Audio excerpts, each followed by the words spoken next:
Review చెప్పను కానీ ఒకటే ఒకటి చెప్తా. Sankranti winner game changer.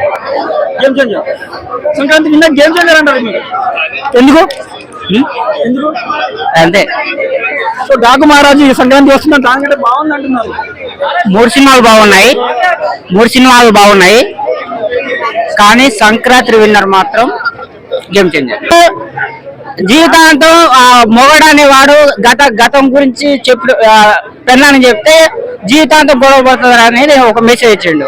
ఆ డాగుమారావు ఏం చెప్పిండు, ఒక 100 సంవత్సరాల క్రితం ఒక రాజు ఉండే, అప్పటి కాలంలో నీళ్లు లేకుండే, ఆ నీళ్ళ కోసం పోరాటం చేసిండు అనేది ఆయన చెప్పిండు.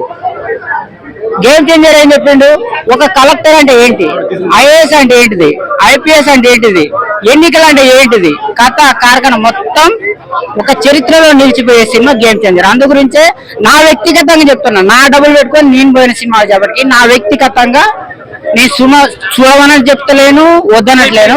మీరు నన్ను అడిగారు కాబట్టి Sankranti winner game changer. Game changer అదెట్లా అయిందన్నా? అవును భయ్యా, నేను ఒక 300 రూపాయలు పెట్టుకొని సినిమా పోయినా. ఆ సినిమా ద్వారా నేనేం నేర్చుకున్నా. ఏం నేర్చుకున్నాం మరి? మొత్తం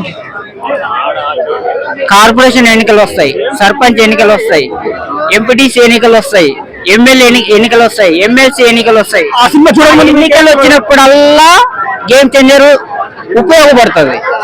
చరిత్రలో నిలిచిపోయే సినిమా గేమ్ చేంజర్. ఇది మొత్తం కామెడీ సినిమా, బాగుంది. హిట్ కావచ్చు, సూపర్ హిట్ కావచ్చు, కానీ చరిత్రలో నిలిచిపోయే సినిమా ఇది కాదు. డాగు మహారాజు కూడా చరిత్రలో నిలిచిపోయే సినిమా కాదు.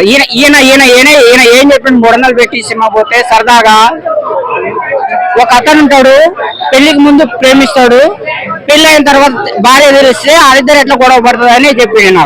నాకు పెళ్లి కాలే. పెళ్లి అయితే వాళ్ళ భార్య భర్తలు ఎట్లా లవర్ పెళ్లి చేసుకున్న ఆయన అంత ముందు లవర్ ఉంటే అది చెప్పాడు. అంటే